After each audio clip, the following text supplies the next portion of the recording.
Hey everyone, this is Eric over at Taigen Tanks. Today I'm going to be showing you guys a new board that's been going around. I've been using it now for a little while. It is the MAKO2 board, and this is actually the old one. I've had this guy for well over a year and still not had an issue with him. It's been installed in a few of my tanks, at both airsoft and infrared. After a few installs, I came up with a little bit quicker, easy way to swap this board out on the tanks, because I only had 2 of them, and of course you guys know I have upwards of 35 tanks. So I'll show you guys a quick little way to install that real quick. Pretty much how the MAKO works. It is an anti-track recoil circuit. So when you guys fire the tank, you know, you get the track recoil. There's a lot of guys that don't like that. That can be removed by using this board, the MAKO2, which also converts our infrared signals into Tamiya compatible infrared. And what this will allow you to do is, with this small little board right here, and with 2 connections, you don't have to hook the anti-track recoil up. Just one plug here, one plug here. You can be a Tamiya IR compatible. This will allow you to take hits, give hits out, so and such. It's a pretty easy hookup. You will hook up your recoil that'll come from your turret to here. If you've got the airsoft, you will use these far to right here, and then you'll leave the other 3 pins there open. And then this right here goes to the motherboard itself. And like I said, pretty much what this does is it just allows you to remove the track recoil when you fire. Now, the easiest way to do it, and the only way you have to do to get rid of the track recoil, is to just cut one of the positive wires on your gearbox. So you'll cut it, and just the positive.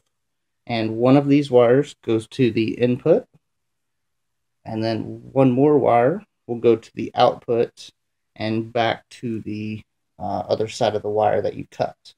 Okay. Now, what I've done is I've actually added bullet connectors on the end of mine. And what this does is it allows me to swap them out really easy. Let's show you guys here so you can get a kind of a look at what I've done with the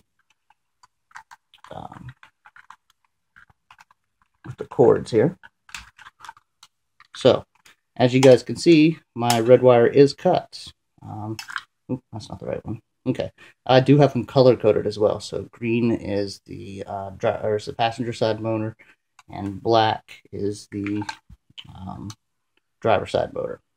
So if you're not wanting to use the anti-track recoil, you can just hook them up, and bam, your motor is just like normal. You can slide the board out, and you're good to go. So now you're stock.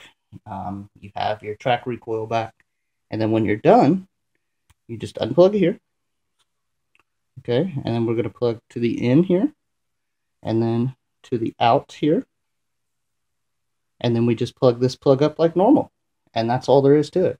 So now you've gotten rid of your track recoil and your infrared capable, depending on if you have an airsoft or an infrared model. Most of the time you guys will see me with the airsoft models, so I'm just going to go ahead and hook this one up to show that you can get rid of the anti-track recoil on either the airsoft or infrared models. It does not matter. So let me go ahead and hook this other guy up here.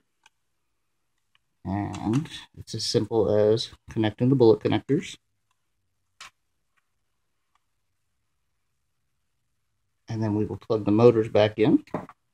Now it may look kind of messy, but you guys will see here in a second. I'm going to pause it and plug these 2 guys in. It actually cleans up very well, and that was the main reason I used the bullet connectors, to make this a quick swap between other tanks. I love the MAKO boards. They're very simple. It comes just like this. I did add a little bit of electrical tape just in case, because of our hull is, you know, pretty metal here. So I will probably liquid tape that later before I 3D print myself up a case. And it looks like I need to tighten that screw just a little bit on that motor terminal. But that is it. So let me go ahead and hook this guy up, and I'll show you the anti-track recoil here. Okay, guys, so I've got it installed here. You know, everything you can see. It's a little messy right here, but that's mainly because this is a quick swap gun guy. And if I was going to actually leave it installed here, I would clean up the wires. I would make it a lot shorter, and I probably even wouldn't use the bullet connectors. Like I said, I just like the bullet connectors because it's an easy way to swap between different tanks.